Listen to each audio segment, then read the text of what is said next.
Well-known economics commentator and clearly a Davos veteran. It's such a pleasure to have with us here at the NDTV studio at the Congress Center, Martin Wolf. Mr. Wolf, many thanks for sparing time to talk to us. It's a pleasure.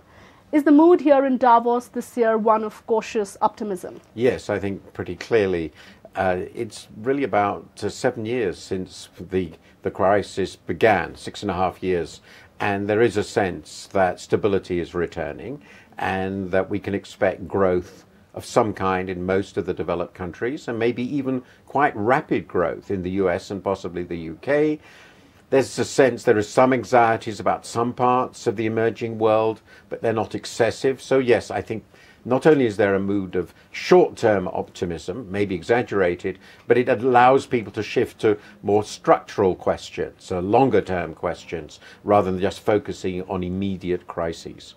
But at the same time, there are enough warning signs, red flags being raised, especially here in Davos, by many people. And that's almost become a trend in the post-crisis world to say, you know what, wait, there could be another crisis coming. The worst is not over. We're still not out of the woods. Do you share that kind of, I wouldn't say pessimism, but at least warning signals that are coming in? Of course, it may be that the fact that people are quite pessimistic still, because there was a tremendous series of shocks, itself should make one a little bit more optimistic, because it's as people's moods change to greater optimism that the economy really takes off, and you get the greatest danger when everybody agrees things are perfect. Right. And I've seen this in the past, in 2006 and also in 1999, which is when I first went. Those were moods of great optimism. They were the immediate precursors of catastrophe. Absolutely. So in a way, I tend to think a little bit of pessimism, indeed quite a lot, is quite sensible. Now, of course, there are really good reasons to be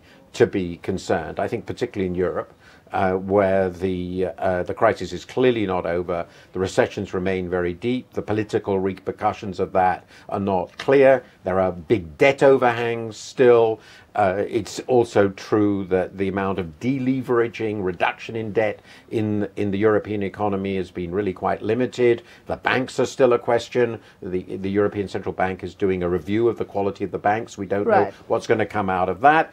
And then there are, I think, real concerns, particularly about some parts of the emerging world. People are thinking about whether there might be a degree of financial turmoil. And I'm just focusing on the economic aspects, the short-term aspects. But I tend to think that we're probably moving out of a severe crisis phase. To me, the bigger problems now are the big longer-term ones. What sort of growth are we going to get back to? Right. The growth is just so weak in the developed world. What's happening to some of the big emerging countries, like India, for example, where the growth has decelerated so much? How's Chinese reform going to work? Nobody really knows. And then, of course, there are huge questions about technology, the impact of technology on unemployment, inequality, and I personally think climate change and issues like that are still very big. So it's, in a way, it's a different sort of agenda, I think, that we have to focus on now.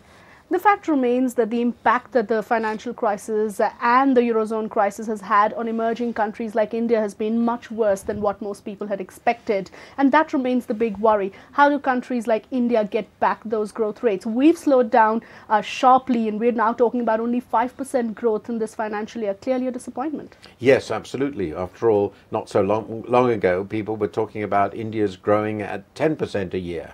I wrote about that, now it must be about 7 or 8 years ago, and I was actually quite optimistic, so I was wrong. I think, actually, if you look at what's been happening to the emerging world, a small part of this is because of external developments. It's, of course, not unimportant. But I think a lot of it, and I can see this in Latin America, in Brazil, for example, in Turkey, and certainly in India, is that many of these countries benefited from a lot of reforms that were done in the 1990s. There was a big reform agenda, big improvements, notably in India. And I tend to think now, and I did write that in sort of 2005-06, that there was a further generation of reforms that were necessary in all these countries, certainly again in India. They didn't really happen. Obviously, the government in India has been very disappointing, and because of the lack of reform, to some extent, the steam has gone out of the underlying domestic dynamic. India is not a very open economy. It's not as open as China. It's largely dependent on what India does itself. And I would say that there is a need for really rather big reforms in improvements in India itself. I think exactly the same is true of Brazil, though the problems are different, problems in Turkey, elsewhere. So I think what has been revealed is that the conditions were quite favorable. It's a point the IMF has made for emerging countries. Interest rates were low. For many countries, not India, commodity markets were very strong. That was a great help for many countries. And in that environment, the reform effort sort of slackened. And now what we're looking at is a time when the focus will turn to the emerging world and people will say, well, I think you're going to have to do a lot more work to get back to the growth rates you hoped for. Talking specifically about the political situation in India, because that is going to have a huge impact on the economy. Most investors believe that they're right now in a wait and watch mode, but they're keeping a very close watch on what can be expected. You've been following India closely as well. What's your sense of the kind of political situation that's emerging right now? It is clearly an election to watch out for. Yeah, absolutely.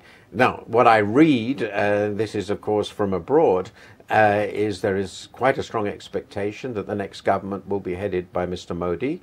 That will be something quite new, obviously, and people are, there's a sort of mixture of hope and concern about what this might mean for the world and for India. Would you like to elaborate on the hopes and the concerns? Well, the hopes are that, as I said, there is a feeling that the Congress-led government has been very disappointing in terms of economic reform and sustaining growth, and on a number of different dimensions. By the way, I would be less critical personally, not only because I'm a friend of many of the people concerned, but because I do think governing India is fantastically difficult. Probably the most difficult country in the world to govern. So I understand why it's been so hard to do it. But there is an expectation, based on his reputation as Chief Minister in Gujarat, that Mr. Modi will make a difference, that he will be more decisive, that the reform agenda will be accelerated, that important things will happen.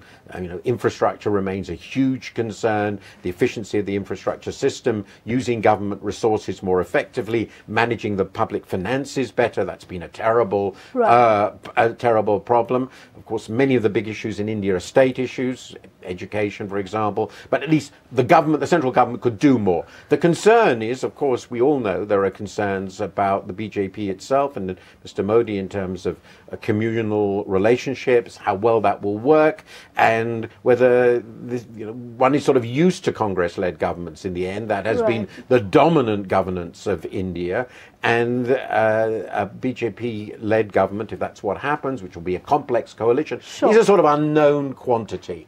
And politically, and India is a big power, so people are concerned about it, not just for the economics. But do you think the business world largely has set those concerns aside and are ready to move on beyond 2002 and say he is someone who can really take forward the reform process? And also, given the underperformance of the Congress government is another factor that's really leading to at least the business community, the corporate world, foreign investors really betting on Narendra Modi coming to power. I was thinking about how the whole world as a whole sees it, including the political classes. But I think my very strong impression is indeed that people are very disappointed with what's happening in India. They want a new government. That's absolutely right. There should be a change in government after 8 years in power. I think it's that long, isn't it? That you need a shift. 10 years, yes, 10 years in power, of course. You need a change. That's normal. And this government has had many failings in many different ways. So yes, there's a great deal of optimism that the change will be beneficial to India, and that this, if it happens, I find Indian elections very difficult to predict, but if it happens, as everybody says, that it will be very positive for India. But there remain some residual concerns. You can see this in the foreign press, but I agree with you. The business community of the world in particular thinks of Mr. Modi as somebody, as it were, they can do business with, and that it will make a difference and it will be a positive one. All right, you talked about unpredictability in the Indian political system, and who could have expected that a new party, a new political party, the Aam Aadmi Party, which has really come on an anti-corruption plank, would form the government in Delhi. Your sense of the economic model of this party, because while transparency in governance is a trend that we are seeing the world over, there are concerns being raised about the economic model of this party. Yes. First of all, it does seem to be incredibly healthy that there should be in India, where corruption is an understandable concern. Of course, it's a concern in many countries, but certainly there, that there should be a backlash against corruption. This government has had some terrible scandals, for example. So cleaning up politics is very, very important. Right. But being determined to clean up politics is not itself a governing program. That's really important. There's more to it. You actually have to govern. You have to have a sensible program. My reading of, and that's based on what I've read about what they're doing, things like water, that these are irresponsible promises. They're exactly what an Indian government shouldn't do. Resources need to be the poor need to be helped, but resources should be concentrated on that. They shouldn't be huge giveaways. I mean, if you think of one of the worst and most general policies in India, quite general, is this free power policy. Free power is a catastrophe. It is destroyed the economy. So that sort of populism is very, very destructive of sound government. India's resources are limited. It's not a very rich country. Fiscal resources are limited. They have to be used incredibly wisely and in a very focused way, and that hasn't happened. And I'm concerned from what I'm reading that this new party is not going to make this any better. Right, and populism is a trend that you always see ahead of elections. So while the Aam Aadmi Party is talking about free water and cut in your power tariffs, they've also gone ahead and reversed a decision in Delhi to allow multi-brand retail. Now, how significant is something like this? Do you think it sends out the wrong signal to the world that India's policies are not stable, that a foreign investor, a large retail player comes and invests and makes his plans, and here a state government goes ahead and reverses it? Well, the answer, of course, is yes, it does. Now, foreign investors do understand very well that India is a very complicated political environment. It will never be simple. You don't have one set of people you can deal with. It's a gigantic, complex federal country, so you have to deal with many people and many institutions, and it's a democracy. So they do understand the risks, and people will still want to invest in India because it's a gigantic country with tremendous long-run potential. But of course it is also true that though they understand that in general, as a general proposition, specific examples always shake their confidence. And I don't think that's helpful to India. I think that each country has to decide for itself how much foreign investment it wants and what it should do. I generally think foreign investment is very beneficial to countries. But I do think it is helpful if you've made a decision as a country to stick with it. But we also understand, as I said, in a complicated structure like India, it isn't always that simple. All right, and of course, our own finance minister here in Davos has said that the very likely outcome of this year's elections will be a fractured verdict. From the point of view of the economy, that remains a huge downside risk. Well, I presume what he means by that is that the next government, whatever it will be a coalition. Right. Well, we've known that now for a very long time, for a generation, in fact. The time in which one party, Congress, effectively, could rule on its own is long since past. I imagine most Indian... The nature of the coalition changes. Right. It's always very complicated. It's always a terrible mess. So I assume it'll be a different complicated mess. I wouldn't dream of predicting what it's going to look like, but it's be fractured in that sense, and it's a reflection of the fact that India itself is a fractured polity. It's a huge, I've said this of course, but above all, terribly complex society, and so its politics are correspondingly complex, and it makes it very difficult to establish governments. However, one of the things that has struck me is that despite these complex coalitions, in fact, Indian governments in the last 20-odd years or more have been actually reasonably stable and, when properly led, reasonably effective. So I don't think, despite all the horse trading and the problems, that if you have, or I do think that if you have a strong and determined leader the various parties in the coalition, and even if it ends up a minority government, people will want it to last. You can do things in India. It's not impossible in it by any means, but I expect the polity to remain complex and fractured indefinitely, forever. I mean, I can't see how that could possibly change. That's just India. That is India, and the key challenge really for policy makers is to deliver growth, reboot India, bring back those fantastic growth numbers despite that very complicated polity. Mr. Martin Wolf, it's always such a pleasure to talk to you. Thanks so much for sharing your thoughts. It's a pleasure. Thank you.